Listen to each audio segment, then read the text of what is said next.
Imagine this.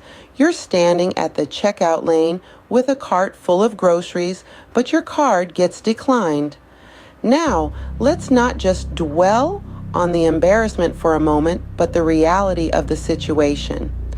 This is a vivid picture of a common problem that many of us face, living paycheck to paycheck, not having enough money to cover our expenses, and being caught off guard at the most inconvenient times.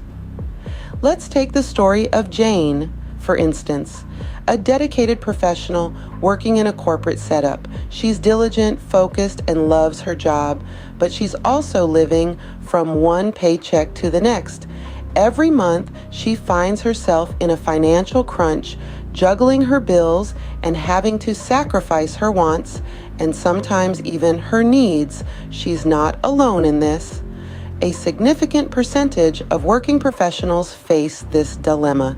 As much as we'd like to think that this is a problem only for those who are reckless with their spending, it's not.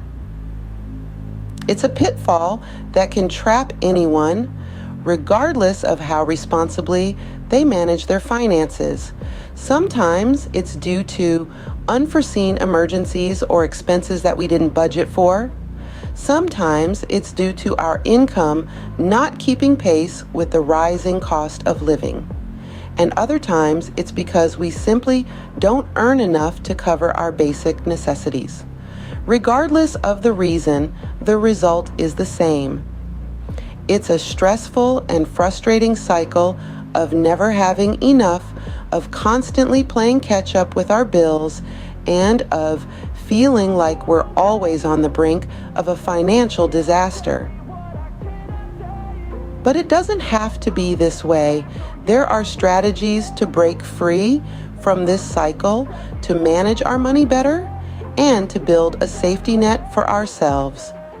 It's about understanding our financial habits, identifying where we can make changes, and taking control of our financial future. This is a situation too many of us are familiar with, but there are ways to avoid it. Let's dive into the strategies to help you navigate out of this money pitfall in the upcoming scenes. Now, imagine a different scenario. You're standing at the checkout lane, your card gets approved without a second thought. Let's delve into the importance of saving and having an emergency fund. Think about the tale of Jane, a hardworking professional in her 30s. Jane lived paycheck to paycheck, like many of us do, and found it hard to put money aside. Then, one day, she decided to change her approach to money. Jane started to save little by little.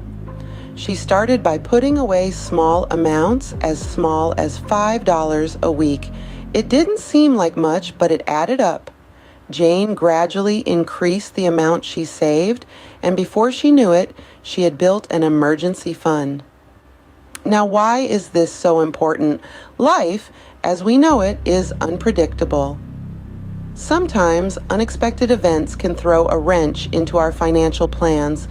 A sudden job loss, a medical emergency, or a major home repair can all lead to financial stress. But having a savings buffer can help mitigate these financial shocks. Back to Jane.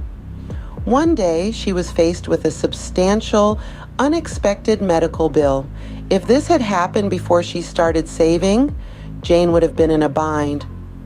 But because she had an emergency fund, she was able to pay the bill without going into debt or compromising her day-to-day expenses. This is the power of saving. It's not just about having money in the bank, it's about having the ability to weather life's financial storms. It's about having the freedom to make choices without the burden of financial stress. So, how can you start saving? Well, the first step is to make a commitment to yourself. The next step is to start small, just like Jane did. Remember, every little bit adds up. Then make it a habit. Set up automatic transfers to your savings account. And finally, be patient. Building a sizable savings account takes time, but it's worth the effort. Having savings isn't just about having money in the bank, it's about having peace of mind. Debt, it's a four-letter word that can cause a lot of stress. It's that heavy, invisible backpack we carry around, a burden that can weigh us down both mentally and financially. High interest debt in particular is like that backpack filled with rocks, constantly pulling us down, making it harder to move forward. Think about John. He's an everyday guy working a 9-to-5 job, trying to make ends meet. He had dreams of owning a home, taking vacations, and living a comfortable life. But when unexpected expenses came his way, he found himself relying on credit cards. Before he knew it, he was knee-deep in high-interest debt. This debt was more than just numbers on a statement. It was late-night worries, stress-induced headaches, and a constant nagging feeling of being trapped. It affected his relationships, his health, and his overall quality of life. It was a mountain that seemed insurmountable, casting a shadow over every aspect of his life. John's story is not unique. Many of us find ourselves in a similar situation, struggling with the dilemma of high interest debt. It's a vicious cycle where we borrow to pay off other debts, only to find ourselves in deeper financial trouble. But here's the thing, debt, as daunting as it may seem, is not a life sentence. It's a problem, yes, but like any problem, it has solutions. It's a mountain, yes, but mountains can be climbed and their peaks can be reached. It requires the right tools, the right strategies, and a good dose of determination. We all have our own mountains to climb. For some, it's student loans. For others, it's credit card debt or a hefty mortgage. But no matter the size or shape of your mountain, remember this: every journey begins with a single step. So let's take that first step together. Let's equip ourselves with the knowledge and tools to tackle this debt dilemma head on, because as daunting as it may seem, debt can be managed, it can be reduced, and yes, it can be conquered. Debt can feel like a mountain, but with the right tools and strategies, it can be conquered. Now let's flip the script. Imagine being debt-free. How liberating would it be to have that weight lifted from your shoulders? Well, the good news is it's not just a pipe dream. It's a real possibility with the right strategies and a dash of discipline. Let's delve into a couple of tried and tested methods: the debt snowball and debt avalanche strategies. Picture a snowball. It starts small, right? But as it rolls down a hill, it picks up more snow and grows larger. The debt snowball method works the same way. You start by focusing on your smallest debt. You pay as much as you can on that while making minimum payments on your other debts. Once you've cleared that smallest debt, you move on to the next smallest, and so on. Each debt you pay off gives you more money to put towards the next debt, so your repayments snowball. Now, imagine an avalanche. It starts at the peak of a mountain and sweeps everything in its path as it cascades downwards. The debt avalanche method is similar. You start by paying off the debt with the highest interest rate while making minimum payments on your other debts. Once that's paid off, you move on to the debt with the next highest interest rate. This method can save you more in interest over time. Let's consider the story of Jane.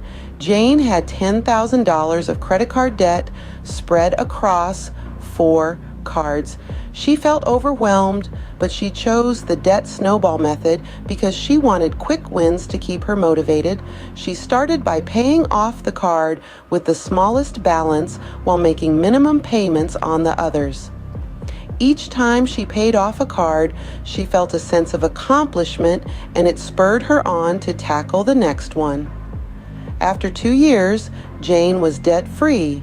Being debt-free isn't a dream. It's a goal that can be achieved with discipline and determination. Just like Jane, you too can conquer your debt. You just need to pick the strategy that works best for you and stick to it. Remember, every journey begins with a single step, and every debt-free journey begins with that first payment. So, how do we go from financial stress to financial success? We've discussed the pitfalls, the strategies, the dilemmas, and the solutions. Now let's put it all together. It's about taking control, making choices, and setting a course towards financial well-being. First, let's revisit saving. Remember the power of paying yourself first?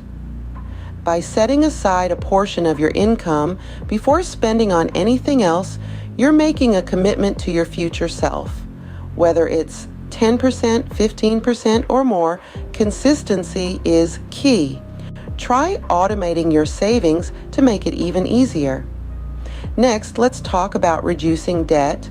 We've learned about the snowball method, paying off the smallest debt first to gain momentum, and the avalanche method, targeting the debt with the highest interest rate first. Whichever path you choose, the goal remains the same, reducing your debt to free up your financial resources. And then there's planning for the future. It's never too early to start. From building an emergency fund to investing in a retirement plan, each step you take today is a step towards financial security tomorrow. Don't be afraid to seek professional advice if you need it. Financial planners, accountants, and even online resources can be invaluable tools on your journey. But perhaps the most important tip of all, patience. Change doesn't happen overnight. It takes time, effort, and the occasional setback. But remember, even the smallest step forward is still progress. So, start small, start now. It could be as simple as brewing your own coffee instead of buying it, or as significant as paying off a credit card. Each small victory is a step on the road to financial well-being. And don't forget, you're not alone. There's a whole community out there ready to support and guide you. It's okay to ask for help, to share your successes, and yes, even your failures. Remember, the road to financial well-being isn't always easy, but with the right steps, it's definitely possible. Start today.